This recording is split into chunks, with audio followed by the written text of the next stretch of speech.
বিনা দোষে আমার স্বামীর তারা জেলে লয়ে গেছে। আচ্ছা, আপনার স্বামীর নাম? আমার স্বামীর নাম নারায়ণ বৈষ্ণব। গত 14 মার্চ গুমরা পঞ্চম খণ্ডে দুপক্ষের মারপিটে দুজন নিহত হয়েছেন, আহত হয়েছেন প্রায় 10 জনের অধিক। পরবর্তী সময়ে বেশ কয়েকজনকে গ্রেফতার করে পুলিশ, তারপর আদালতের নির্দেশে তাদেরকে জেল হাজতে প্রেরণ করা হয়। এরই পরিপ্রেক্ষিতে আজ বিকেল 5টায় গুমরা অনুসন্ধান কেন্দ্রে স্বামী সহ ভাসুর ও অন্যদের ব্যাপক মারধরের অভিযোগ এনে বিপক্ষের সচিন্দ্র বৈষ্ণব, মহানন্দ বৈষ্ণব, আনন্দ বৈষ্ণব সহ মোট 28 জনকে অভিযুক্ত করে এক এজাহার দায়ের করেন গুমরা পঞ্চম খণ্ডের বাসিন্দা পূজা বৈষ্ণব। তার কথাই স্বামী নারায়ণ বৈষ্ণবকে মিথ্যা অভিযোগে হাজতে পাঠানো হয়েছে। শীঘ্রই তার স্বামী নারায়ণ বৈষ্ণবকে মুক্তি দেওয়ার জন্য প্রশাসন ও আদালতের কাছে কাতর আর্জি জানান গৃহবধূ পূজা বৈষ্ণব। ব্যুরো রিপোর্ট, আজকের বরাক।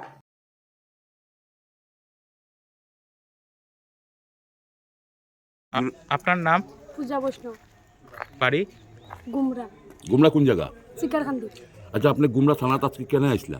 স্যার আমি আইছিলাম একটা কেস করবার লাগি। কার উপরে? কিতা হয়েছে ঘটনাটা? আস্তে আস্তে কোন কিতার লাগি আসলা? কোন আস্তে আস্তে কোন?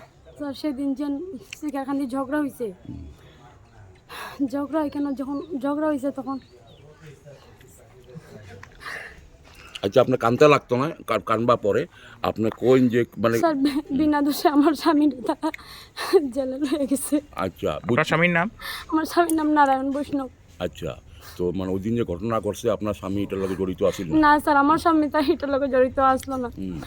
তখন যখন মারপিট হয়েছে তখন আমার স্বামী তারা লইয়া কালান হসপিটালে লইয়া গেছে। হসপিটালে লইয়া যাওয়ার পরে তারা বিরোধী পাইটে আমার স্বামী বাসু তার উপরে আবার হামলা করছে। ও তারপরে পুলিশ হামলা করার পরে পুলিশের সামনে তারা হামলা করছে, প্রশাসনের সামনে তারা মারছে, প্রশাসন কিচ্ছু করতে পারছে না। আমার বাসুর, আমার জামাই তারা আসলো কেন, তারা খুব সিরিয়াস অবস্থা, তারা এমনভাবে মারছে।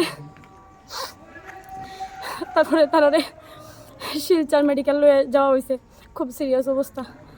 আমি বাসাতে আসলাম না, আমি খবর শুনিয়া আইসি শিলচর থেকে আওয়াত আসলাম খালাইন আওয়ার পথে শুনছি যে তারা খালাইন রাখছে না, তারা শিলচর লয়ে যাওয়া হয়েছে।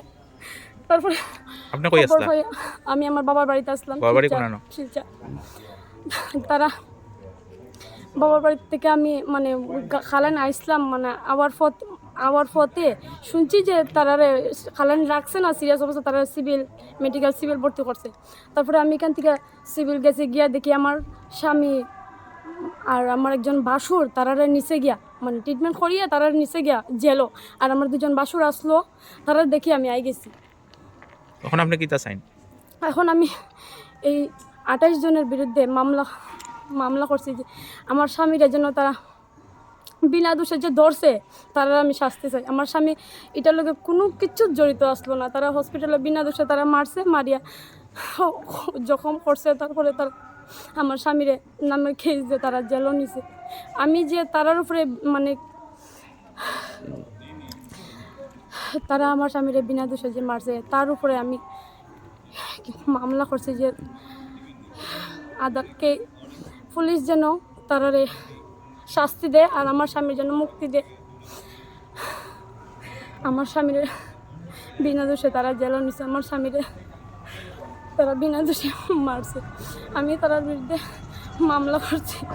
ঠিক আছে, আমার স্বামীরে বাঁচাইয়া দেব। আপনারা দেখছেন আজকের Barak, a house of Adrija digital media.